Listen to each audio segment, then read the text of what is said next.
नमस्कार, मैं हूँ श्वेता रंजन। आप मेरे साथ देख रहे हैं नेशनल खबर। बिहार चुनाव के बाद कांग्रेस के अंदर जो संकट है वो गहरा रहा है। अगस्त के महीने में लेटर बॉम्ब फूटता है और फिर उसी में से एक कपिल सिब्बल सामने आते हैं और दोबारा पार्टी के नेतृत्व पर सवाल उठाते हैं। आरजेडी के नेता शिवानंद तिवारी सामने आते हैं, बयान देते हैं कि 70 प्रत्याशी उतारे लेकिन 70 रैलियां भी नहीं की कांग्रेस ने, और कांग्रेस की वजह से राजद अच्छी परफॉर्मेंस के बावजूद ये चुनाव जो है हार गई। बहुत ही कम मार्जिन से हारी। इसका जो इसकी कसक जो है पार्टी के अंदर है वो कांग्रेस पर दोष के रूप में सामने आ रहा है। लेकिन एक सवाल जो सामने उठता है और आता है वो ये भी कि देखिए ना, मुझे तो ऐसा लग रहा है जैसे कांग्रेस और भाजपा दोनों भाई भाई की तरह हैं। दोनों के जीवन में लगभग घटनाएं जो हैं वो सेम घट रही हैं। दोनों ही पार्टियां एक किसी ना किसी रूप में जो सहयोगी दल हैं उससे अलग हो रही हैं और अछूत होती जा रही हैं। अब देखिए, कांग्रेस जो है वो अपनी कमजोर साख की वजह से तो उससे सहयोगी दल जो है किनारा करना चाह रहे हैं। लेकिन भाजपा के साथ भी तो कुछ ऐसा ही है। अब 22 साल पुराना जो एक मजबूत रिश्ता शिरोमणि अकाली दल के साथ टूट जाता है। साथ ही आप देखिए, शिवसेना के साथ इतना पुराना रिश्ता भाजपा का टूट जाता है। तो क्या भाजपा की स्थिति भी कांग्रेस की तरह नहीं है? ये अलग सिर्फ इस मायने में हो सकता है कि एक बहुत ही मजबूत पार्टी है भाजपा और कांग्रेस कमजोर पार्टी है, लेकिन दोनों के जो सहयोगी दल हैं उनसे अलग रहना चाहते हैं। एक साथ जुड़कर कांग्रेस के सहयोगी दल अगर साथ जुड़कर हार जाते हैं तो भाजपा जिस भी दल के साथ जुड़ती है वो उसको उस पार्टी को कमजोर कर देती है। भले ही चुनाव जीतने में भाजपा आगे हो जाए और सत्ता बना ले और सत्ता पर काबिज हो जाए, लेकिन भाजपा के साथ जुड़ना किसी भी पार्टी के लिए खतरनाक होता जा रहा है। सबसे लेटेस्ट जो उदाहरण है हाल फिलहाल का, वो बिहार विधानसभा चुनाव ही है। और उसकी बात अगर हम कर लेते हैं तो देखिए, बिहार विधानसभा चुनाव में भाजपा जदयू के साथ हाथ मिलाती है और जदयू जिस तरह से एक कमजोर पार्टी बन जाती है, पहले तो ऐसा नहीं था, लेकिन अब तीसरे नंबर की पार्टी के रूप में जदयू आ गई और भाजपा बड़ा भाई बन गया, बड़े भाई की भूमिका में आ गया, जिसके सपने वो अक्सर ही भाजपा जो है देखा करती थी। और भाजपा का जदयू से हाथ मिलाना, हालांकि पहले भी ऐसा हो चुका है, लेकिन ये जो चुनाव और मौजूदा जो हालात हैं वो यही कहते हैं कि भाजपा के साथ जुड़ना किसी भी क्षेत्रीय पार्टी के लिए नुकसानदायक हो सकता है, उस पार्टी के लिए नुकसानदायक हो सकता है।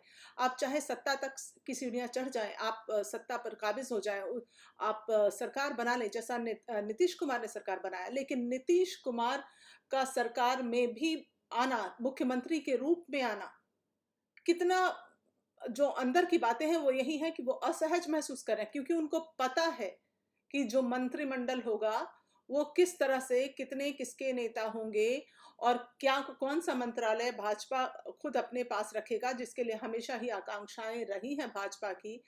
तो इस तरह से भाजपा जो है वो नीतीश कुमार की सरकार तो बनाएगी, क्योंकि उनके ही नाम पर चुनाव को लड़ा गया है और उनको बार बार कहा गया है कि नीतीश कुमार ही मुख्यमंत्री बनेंगे। लेकिन एक मजबूत पार्टी के रूप में अगर भाजपा सामने आती है तो जदयू एक कमजोर पार्टी बन जाती है और ऐसे में एक कमजोर सरकार का गठन होगा, एक वीक गवर्नमेंट फॉर्म होगा। तो मैं आपसे बात कर रही हूं कि क्या दोनों के हालात, कांग्रेस के और भाजपा के, क्या एक जैसे नहीं हैं? चलिए बात करते हैं 2017 में उत्तर प्रदेश में क्या हुआ। समाजवादी पार्टी के साथ हाथ मिला के कांग्रेस ने समाजवादी पार्टी की साइकिल को पंक्चर कर दिया। इधर लालटेन से हाथ मिलाते हैं तो लालटेन का तेल खत्म हो जाता है। तो कांग्रेस एक ऐसी पार्टी है जिसके साथ भी जुड़ती है। मैं कहूंगी कि कांग्रेस के नेतृत्व पर जो सवाल उठ रहे हैं वो जायज हैं। हाथ मिला लेना और कांग्रेस का ये एक अंदर से कि मुझे ज्यादा सीटों पर चुनाव लड़ना है, ज्यादा सीटों पर चुनाव तो लड़िए, लेकिन उसके लिए कांग्रेस जो है भरपूर प्रयास नहीं करती है। क्योंकि जब बिहार में चुनाव होने वाले थे तब भी मेरे मन में, मेरे ज़हन में, और मैंने कई लोगों से, कई पत्रकारों से ये पूछा भी कि चुनाव हो रहे हैं, हर पार्टी सामने आ रही है, रैलियाँ कर रही है, बेबाकी से बोल रही है, मेहनत कर रही है, ज़मीन पर उतर रही है, लेकिन कांग्रेस के प्रत्याशी नज़र नहीं आ रहे, कांग्रेस के नेतृत्व से कोई भी नहीं आ रहा। प्रियंका गांधी तो उस चुनाव में नज़र भी नहीं आती हैं। तो जब भी ऐसा कुछ होता है, झारखंड का चुनाव होता है तो राहुल गांधी फॉरेन ट्रिप पे चले जाते हैं। तो ये जो एक हर चुनावी समर से पहले राहुल गांधी का ट्रिप पे चले जाना किसी भी क्षेत्रीय पार्टी को नुकसान पहुंचा देता है, क्योंकि वो पार्टी तो मेहनत भरसक कर रही है, लेकिन कांग्रेस के साथ गठबंधन करके उस पार्टी का खुद का नुकसान हो जाता है। तो पार्टी का जो अब तक का ट्रैक रिकॉर्ड रहा है वो डगमग ही डगमग रहा है। स्ट्राइक रेट जो है बहुत ही कम होता है, अच्छा प्रदर्शन नहीं हो पाता है। लेकिन महाराष्ट्र में अगर कांग्रेस सरकार में आती है तो सिर्फ इस वजह से क्योंकि शिवसेना के साथ मिलकर चुनाव लड़ा गया, और शिवसेना एक क्षेत्रीय पार्टी के रूप में एक मजबूत पार्टी है और उसके कंधे पर आप चुनाव को जीत जाते हैं। लेकिन अक्सर चुनाव में ऐसा होता है कि जब क्षेत्रीय दल जो है आजकल कांग्रेस से दूरी बरतने लगे हैं, वो नहीं चाहते कि कांग्रेस के साथ चुनाव लड़ा जाए, और कांग्रेस अपने दम पर चुनाव लड़ने में फिलहाल असक्षम ही दिख रही है। तो अब आप देखिए बिहार में क्या हुआ राजद के साथ। उत्तर प्रदेश के उपचुनाव में भी रिजल्ट्स बहुत खराब आए, और 2017 में जो हुआ तो अखिलेश यादव ने उसके बाद झट से कह दिया कि 2022 में वो कांग्रेस के साथ चुनाव नहीं लड़ेंगे, क्योंकि उन्हें अपने दम पर तो भरोसा है लेकिन कांग्रेस के दम पर भरोसा नहीं है। वह अकेले ऐसे नेता नहीं हैं जिनको कांग्रेस के नेतृत्व और उनकी क्षमता पर शक हो रहा है और गंभीर सवाल उठाए जा रहे हैं। ऐसे बहुत से सहयोगी दल हैं जो लगातार पार्टी से दूरी बनाए रखना चाहते हैं। अब पिछले कुछ चुनाव जिसमें कांग्रेस ने अच्छा प्रदर्शन किया, पंजाब, मध्य प्रदेश, राजस्थान और छत्तीसगढ़, वहां अच्छे से पैर जमाए राज्य के नेताओं के कंधे पर जो सवार होकर ये चुनाव जीत भी जाते हैं। लेकिन देखिए, एक नेता आपकी पार्टी से छोड़कर जाता है और भाजपा में जुड़ जाता है और आप चुनाव हार जाते हैं। तो ये जो एक कांग्रेस का की जो जनाधार है वो जो कम हो रहा है, उस पर कांग्रेस को आत्ममंथन करने की जरूरत है। अब देखिए, कुछ ऐसा ही आलम जो है वो भाजपा के साथ भी है।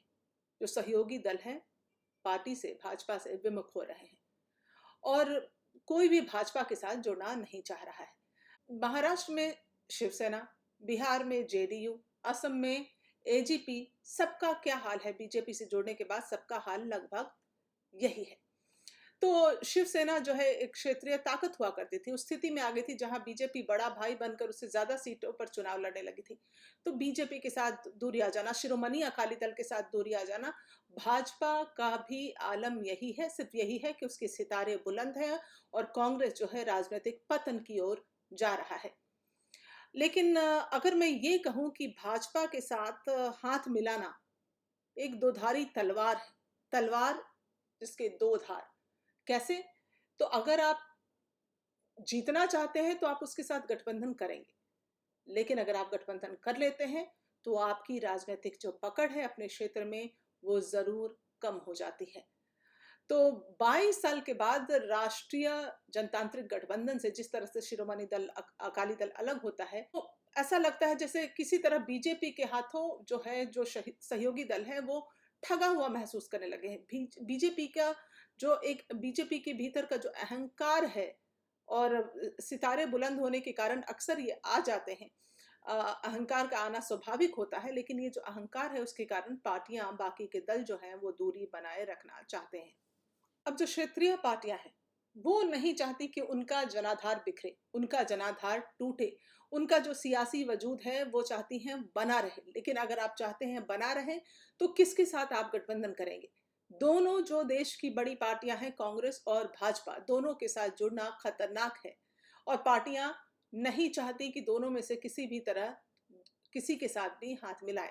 ऐसे में सवाल ये उठता है कि कांग्रेस और भाजपा, इन दोनों पार्टियों को आत्म मंथन करने की जरूरत है और एक ऐसा स्टैंड लें ताकि आपके सहयोगी दल आपका सम्मान करते रहें, आपके साथ जुड़ने को आतुर रहें। तो फिलहाल आपको ये कार्यक्रम कैसा लगा जरूर बताएं। आगे भी हमारे साथ जुड़े रहें और हमारे साथ जुड़ने के लिए आपको लाइक करना होगा हमारा ये वीडियो, और साथ ही साथ आप जरूर सब्सक्राइब करें हमारे चैनल को। यूं ही देखते रहें। नमस्कार।